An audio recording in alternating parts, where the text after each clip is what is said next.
муваффақияти вазорати тандурустӣ оиди паст кардани сироятёбии бемории коронавирус дар он аст ки дар тамоми дунё тасдиқ шудааст ва инчунин аз тарафи олимони соҳа дар дигар давлатҳо низ гуфта шудааст ки 80% ин бемориҳо ба шакли сабук мегузарад.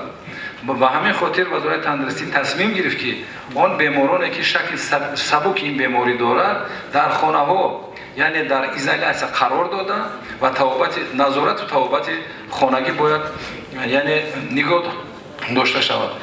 тавсияи вазорати тандурустӣ ба тамоми табибони марказҳои саломатӣ ҳамин аст ки шакли сабуки беморӣ ё ки гумонбарони ин беморӣ дар шароити хона назорат ва табобат карда мешавад ва мақсади асосии вазорати тандурустӣ оиди шабонарӯзӣ фаъолият кардани марказҳои саломатӣ ҳам дар ҳамин аст ки беморон бояд дар хона ҳар рӯза аз тарафи табибони маркази саломатӣ назорат карда шавад. дар бораи яъне қабул кардани қонун оиди истифода набурдани яъне ниқобҳо ва дигар яъне риояҳои беҳдоштӣ, ман фикр мо ҳамчун яъне корманди соҳаи тандурустӣ ҳамчун шахсиятҳое ки мақсади асосии мо дар ҳамин марҳилаи пандемия ва пешгирӣ ва табобати ин беморӣ равона карда шудааст, ин саривақтӣ аст. ин ҳам як усули пешгирии паҳншавии беморӣ ба ҳисоб меравад. яъне чизе ки мо қайд кардем, табобати асосии ин беморӣ то ба имрӯз дар ягон қишри дунё аниқ ва тасдиқ шудагӣ нест. яъне мақсади асосии тамоми кормандони соҳаи тандурустӣ пешгирӣ. чизе ки мо қайд кардем, 85% онҳо бо шакли сабук, аз 10-15% шакли вазнин ки метавонад ягон ориза ва ҳодисаи фавт шавад.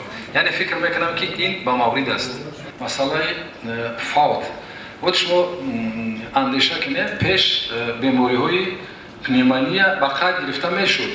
солҳои пеш ба қайд гирифта мешуд ки мо ҳайрон ҳастем ки барои чи пеш ягон ҳодисае ки фавте ки аз пневмония ва аз дигар бемориҳо мешуд дар равзхонаҳои дар сайтҳои интернетӣ намебаромад ва вақтҳои охир дар вақт айни ҳол ки мо дар марҳилаи пандемияи коронавирус ки дар тамоми дунё аст, ҳар як ҳодисаи фавте ки дар беморхона мешавад ҳатман дар сайтҳои интернетӣ чоп мегардад ки ин боиси яъне нодуруст кардани омортҳои вазорати тандурустӣ мегардад.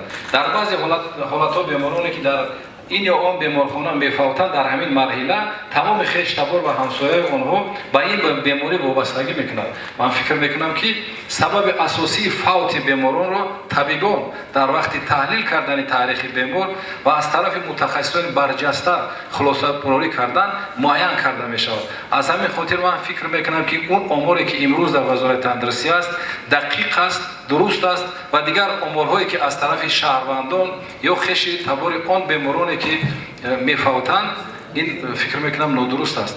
таҳлилҳои мо нишон дод ки дар бисёр ҳолатҳо фавтҳое ки дар беморхонаҳо сар мезанад, ин пеш аз ҳама вобастагӣ дорад ба он беморҳои музмине ки дар беморӣ ҳаст. чизе ки ман қайд кардам, пеш аз ҳама бемории фишорбаландии ишемикии дил, яъне фарбеҳӣ ва бемории қанд. вақтҳои аввал ҳам хел буд ки дар тамоми мардум дар як ҳолати тарс буд, стресс буд. стресс ҳам як сабаби асосии сарзадани ориза ва ҳодисаи фавт буд. оморҳое ки дар вазорат аст дақиқ аст, дуруст аст.